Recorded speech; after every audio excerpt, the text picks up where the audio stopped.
Kenapa kok disebut kiblatain? Karena memiliki dua kiblat, dan disinilah tempat di mana Rasulullah Sallallahu Alaihi Wasallam Allah perintahkan untuk mengganti kiblatnya yang berasalnya di Palestina Masjidil Aqsa, Allah rubah menjadi Masjidil Haram. Dengan di depan kita ini Kuba. Ini Kuba. Kita muter lagi. Nah, kiblatain ini Bapak Ibu memiliki firman. Halo, Allahumma salli ala Muhammad. Allahumma salli ala Muhammad. Allahumma salli wa barik alaihi. Di dalam Al-Qur'an Allah berfirman, "Qad nara taqalluba wajhika fis sama' falanuwalliyannaka qiblatan tardaha fawalli wajhaka syatral masjidil haram." Ila akhirih. Kemudian Rasulullah Sallallahu Alaihi Wasallam di setiap waktunya ini Bapak Ibu, ketika usahakan jangan engkau berpayah-payah nabung untuk sampai kecuali di tiga tempat ini. Jadi kalau kita mau refreshing, kita mau jalan-jalan, usahakan 2 tempat saja ini kita harus sampai sebelum kita keliling, sebelum kita refreshing ke negara lain. Karena kata Rasulullah, la tasyuddanna rihal, jangan engkau berpayah-payah, gak usah nabung untuk tempat lain. Illa fi thalathati masajid, kecuali 3 masjid. Yang pertama Masjid Hada, Masjid Nabawi, wa Masjidil Haram, yang kedua Masjidil Haram untuk melaksanakan umrah dan haji. Yang ketiga Masjidil Aqsa. Masjidil Aqsa ini ada di Palestina. Kenapa? Karena disitulah Baitul Maqdis, disitulah tempat di mana Allah menurunkan beberapa nabi, di mana Allah mengutus para nabi, dan kebanyakan nabi-nabi terdahulu yaitu dari Palestina. Lanjut ke Masjid Kiblatain. Setelah itu setiap Rasulullah ini salat menghadap ke kiblatain.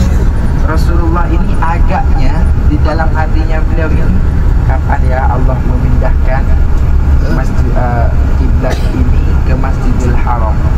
Dan akhirnya Allah mengijabah, Allah memberikan apa yang di benak Rasulullah Sallallahu Alaihi Wasallam, sehingga Allah menurunkan ayat qad nara taqalluba wajhika fis sama' tadi, dan itu Allah turunkan melewati malaikat Jibril. Malaikat Jibril mewahyukan tersebut kepada Nabi Muhammad, sedangkan Nabi Muhammad dalam keadaan salat. Wallahu a'lam. Sebagian ulama ada yang mengatakan salat zuhur, ada yang mengatakan salat asar. Namun kejadian tersebut adalah di siang hari. Kemungkinan besar pada saat salat zuhur. Kemudian ketika Rasulullah salat menghadap ke Palestina, menghadap ke Baitul Maqdis, Rasulullah dapat 2 rakaat. Jadi setelah Rasulullah salat dapat 2 rakaat, dalam tahiyat malaikat Jibril menyampaikan wahyu, qad nara taqalluba wajhika fis sama' falanuwalliyannaka qiblatan tardaha fawalli wajhaka syatral masjidil haram, dan hadapkanlah wajahmu, palingkanlah wajahmu, hadapkan ke Masjidil Haram. Maka ketika Rasulullah Sallallahu Alaihi Wasallam sudah mendapatkan wahyu tersebut, sedangkan beliau dalam posisi imam, beliau ini dalam keadaan posisi imam, maka Rasulullah Sallallahu Alaihi Wasallam melanjutkan rakaat ketiga dan keempatnya sudah dalam keadaan menghadap Masjidil Haram. Gimana caranya? yaitu dengan mengikuti Rasulullah sallallahu alaihi wasallam. Rasulullah ketika mendapatkan wahyu tersebut, ketika berdiri beliau tidak langsung membaca Fatihahnya, tidak langsung melanjutkan bacaan suratnya, namun beliau berbalik badan. Gimana cara balik badannya? Kalau secara logika ketika Rasulullah menghadap Palestina dan sebaliknya langsung berbalik untuk ke Masjidil Haram, maka makmum yang ada di belakang Rasulullah, sahabat-sahabat Rasulullah yang menjadi makmum ini akan menjadi imam kalau langsung berbalik. Namun integritasnya Rasulullah, cerdasnya Rasulullah, ketika diperintahkan oleh Allah untuk menghadap Masjidil Haram, maka Rasulullah sallallahu alaihi wasallam diikuti oleh para sahabatnya dengan cara berbalik arah ke kanan. Sebagian ada yang mengatakan Rasulullah memutar ke kanan. Jadi bukan kok langsung balik gini, enggak, tetapi sambil berjalan. Jadi gini, berjalannya ke kanan sampai Rasulullah ini menghadap ke Masjidil Haram. Maka alhamdulillah seperti yang kita rasakan sekarang, kiblat kita dimanapun kita ini harus berkiblat ke Masjidil Haram. Di dalam fikih disebutkan saking mulianya, ketika kita pipis, buang air kecil, buang air besar, tidak boleh membelakangi, bahkan menghadap Masjidil Haram. Menghadap kiblat ini tidak diperbolehkan. Dalam Fathul Qorib pun ini tidak boleh kita membelakangi atau menghadap Masjidil Haram, menghadap kiblat dalam keadaan telanjang. Namun sebagian ulama di dalam Fathul Qoribnya mengatakan bahwasanya ketika sudah ditentukan tempatnya seperti biasa ini sudah ditentukan, yang tidak boleh menghadap Masjidil Haram atau menghadap kiblat ini ketika kita berada di padang pasir atau di tempat yang kosong. Tempat yang kosong ini, dan kita sudah tahu itu kiblatnya, nah kita nggak boleh menghadap. Disebutkan bahwasanya su'ul adab. Makanya saking mulianya Masjidil Haram, sampai-sampai berbuang air kecil dan besar pun kita harus menjaga adab. Kecil ini mengarah ke Masjidil Aqsa. Yang agak besar, yang besar ini mengarah ke Masjidil Haram yang sekarang tetap menjadi kiblat. Jadi kita nggak bisa ketika di kiblatin terus kita mau meniru Rasulullah menghadap ke Palestina, menghadap ke Masjidil Aqsa. Salat kita nggak sah. Bagaimanapun Allah sudah menetapkan bahwasannya kiblat kita adalah Masjidil Haram, maka tidak boleh ingin tabarrukan terus kemudian mencoba sholat ke Masjidil Aqsa. Jadi Masjidil Aqsa itu adalah bulat. Tandanya apa? Tandanya kalau yang di bawah kubah kecil ini ditandai oleh ornamen kotak. Ornamen kotak, kalau kita masuk ke masjidnya, ornamen kotak, kemudian ada gambar sebuah kubah, seperti halnya kubahnya Masjidil Aqsa. Sedangkan kiblat yang sekarang sampai saat ini kita tuju, yaitu Masjidil Haram, di situ di bawah kubah tersebut ada ornamen kaligrafi. Kaligrafinya apa? Seperti yang Kamil bacakan tadi, ayat Al-Quran, "Qad nara taqalluba wajhika fis sama", itu tertulis di bawahnya, dan disitulah tempat perbedaan atau tanda di mana Masjidil Haramnya dan di mana dulu Rasulullah menghadap ke Masjidil Aqsa. Sekarang kita bisa lihat di mana masjid tersebut. Masjidnya berwarna putih, bisa kita lihat ada dua kubah, yang satu besar dan yang satu kecil. Kubah yang kecil bersih, burung darahnya, nah itu yang mengarah ke Masjidil Haram. Banyak burung malah. Cuma kita tidak bisa turun karena ada kondisi lalu lintas. Ini mesinnya di bawahnya nih, lewat lagi. Ini kan tempat itu. Nah ini flyover jalan raya. Kubah tadi ada burung yuk. Nah kita tetap mendekat. Habis ini kita mendekat putar balik dan melihat secara langsung.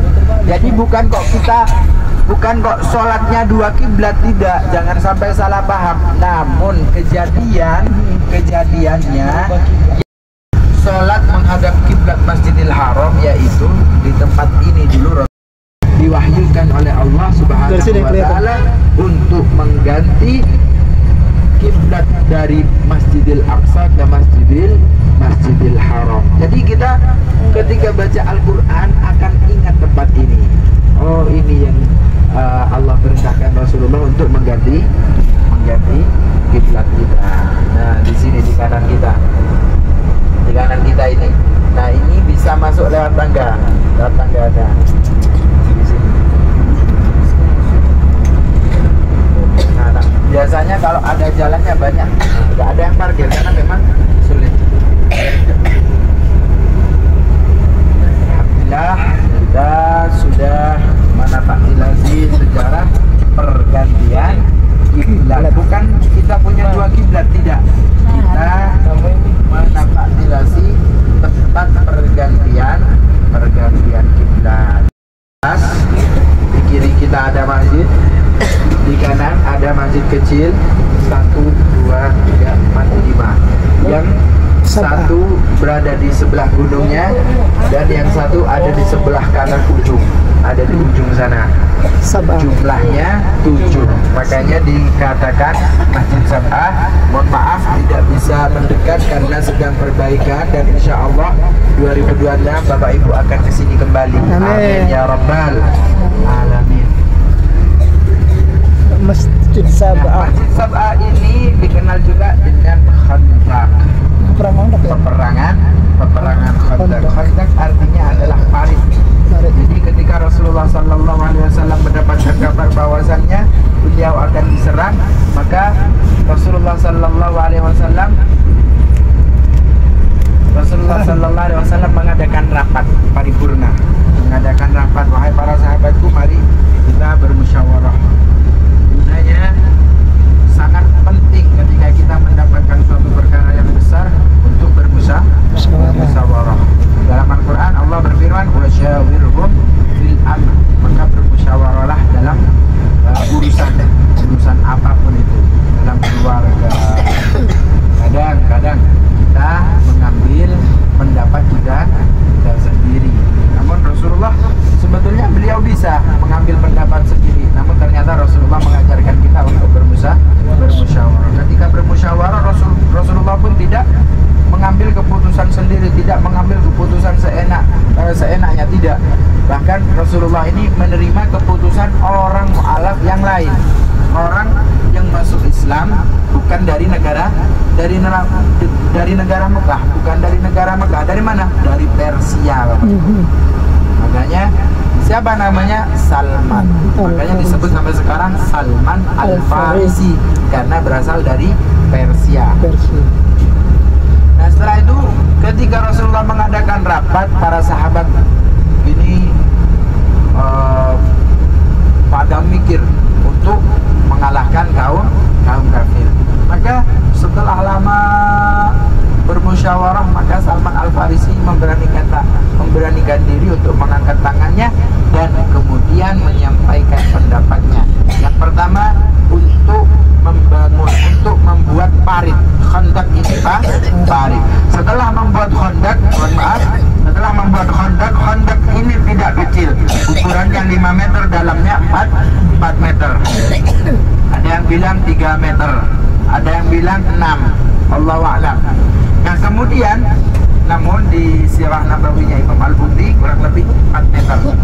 Kemudian Bapak Ibu, setelah itu kurang lebih 7 hari para sahabat ini 7 hari 7 malam ini menggali parit tersebut. Jadi sekeliling tadi yang kita lewati, mohon maaf, bukan yang kita lewati, jalan yang tadi kita di depan kita yang tertutup oleh pagar beton yang sekarang sedang dibangun, itu adalah parit yang sekarang ditutup. Yang sekarang ditutup itu adalah parit. Nah, setelah itu kenapa kok bikin parit? Karena Salman Al-Farisi memiliki pendapat, andaikan kita berperang dengan tenaga kita, maka kita akan kalah, ya Rasulullah. Yang pertama,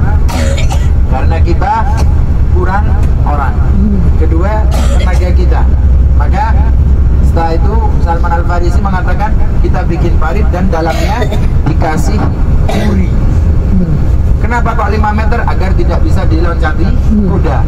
Kenapa kok dalamnya 4 meter? Supaya ketika kuda loncat tidak bisa naik kembali. Saking cerdasnya Salman Al-Farisi.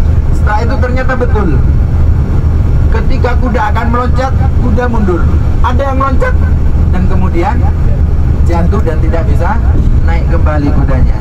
Maka setelah kejadian tersebut, orang-orang kafir menyerah. Ada salah satu mukjizat Rasulullah di perang Khandaq ini, yaitu ketika Rasulullah Shallallahu Alaihi Wasallam melihat sahabatnya ketika menggali parit. Ketika Rasulullah Shallallahu Alaihi Wasallam menggali parit, sahabat Rasulullah ini menggali parit, maka Rasulullah tidak hanya tinggal diam, beliau juga ikut menggali. Maka setelah melihat ada salah satu sahabat yang kesulitan karena ketika memukul gancu, tahu gancu ya?